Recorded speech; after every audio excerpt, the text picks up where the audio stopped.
Hey, you've summoned a lesser maker.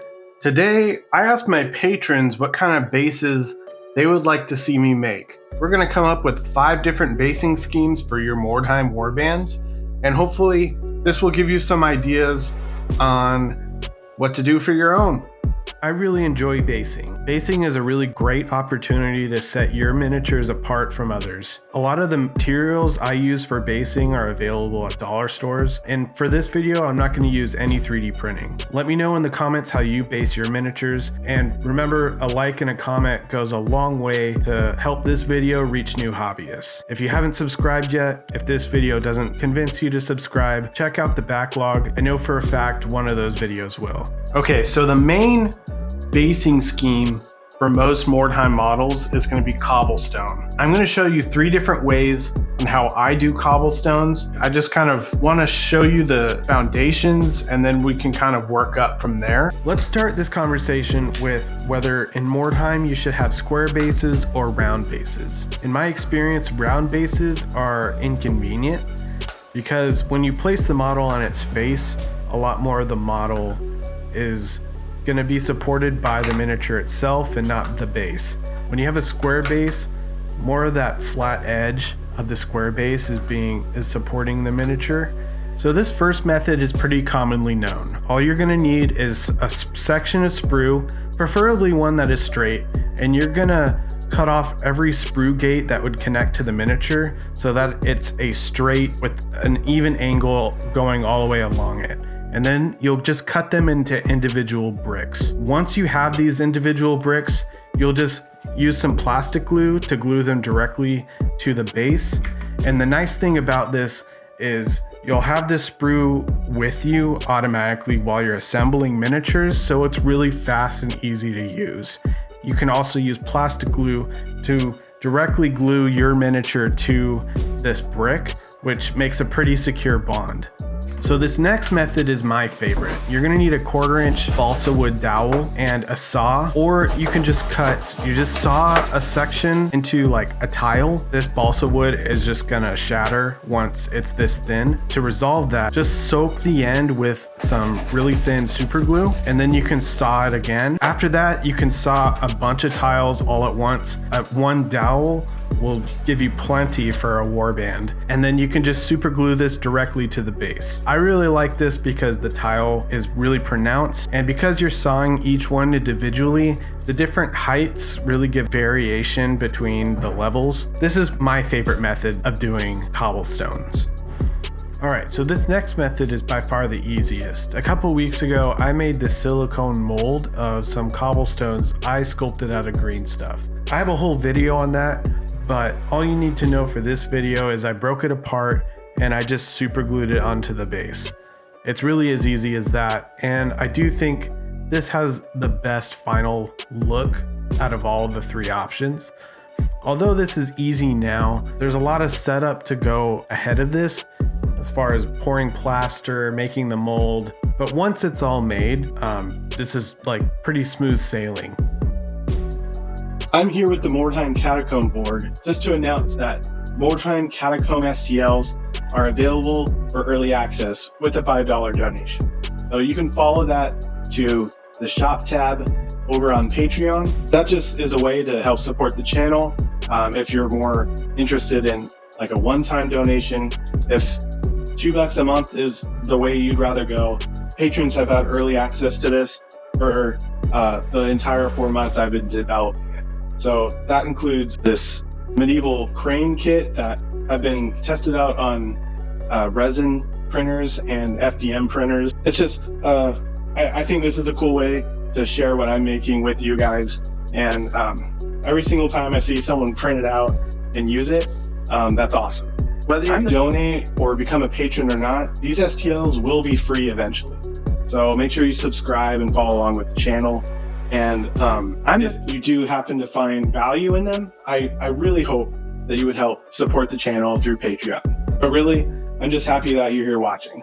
I'm the type of supporter where I'd prefer to buy something and get something from it. So I also have a merch store where I design t-shirts. I just thought I'd let you be aware of this. All right, let's get back to the build. This next base is going to be a graveyard. I cut out a substructure in foam core in the shape of like a dugout grave, and I cut out a Reaper's miniature tombstone and I just stuck it on top at a crooked angle. After that, I just added a texture paste and put a couple skeletons from a Oathmark skeletons kit in the tomb to look like a disturbed grave. And then I just added a bit of watered down Mod Podge on top of everything to seal it down, and I dried that off with a hairdryer. So this last base is going to be for the docks. So you need 1/4 inch and 1/8 inch balsa, and we're just going to use the variety of that. Then I'm going to use my one brain cell to block the camera, and I'm going to split these in half to kind of make an uneven plank texture. I like doing this because it looks like it's more hewn than it is like perfectly, like I could use a popsicle stick, but popsicle sticks are too perfect sometimes. So this adds a bit more variety to the build. And then I just chop it off square. And that's one of the benefits of having square bases, is you just work in right angles. I wanted to add some rigging or rope hanging off the side of this, so I just burned some pipe cleaner. I just wound it up and I hot glued it right on. This one's really easy, just like the other ones, and I think it'll look really good with the rest of your builds.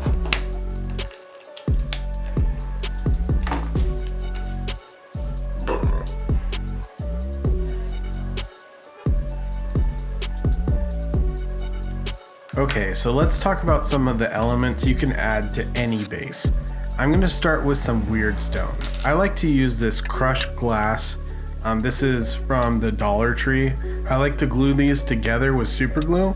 For this video, I'm not going to go into how I'm painting these, because if you're doing this for your warband, you're going to want to paint them specific to that miniature anyway. For cobblestones, you just paint them gray, and then for wood, you paint them brown. It's pretty simple.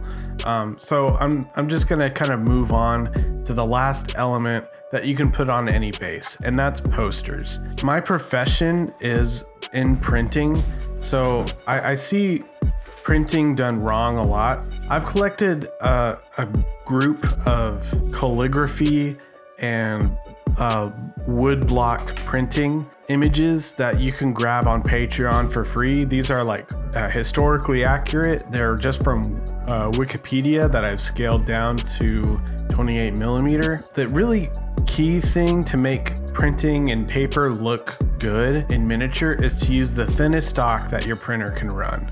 The thinner the stock, the more realistic it'll look. If you're using like thick paper, it's gonna look like a sheet of wood, and I don't think that's what you want. So that's what I would recommend. And the nice thing about the thinner stock is you can tone it with washes really simply, and any adhesive you add to it will really penetrate and soak through it really well. I'm really happy with how these turned out.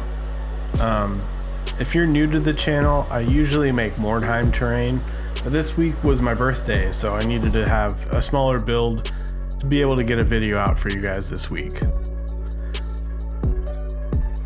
Before the video ends, I'd like to thank my Patreon members real quick, because without their support, videos like this really add up financially. So thank you so much to Leroy, Feder, Caracal, Old School FRP, Burning Heart Custom Creations, James, Anders, Hanover, Grim Drunk, Treborius, Andy, Corey, Mike, Nick, The Lich's Laboratory, Cabu, The Pessimist, Seb, Lori, Nanu, Nuno, Raf, and Jonathan, our newest patron.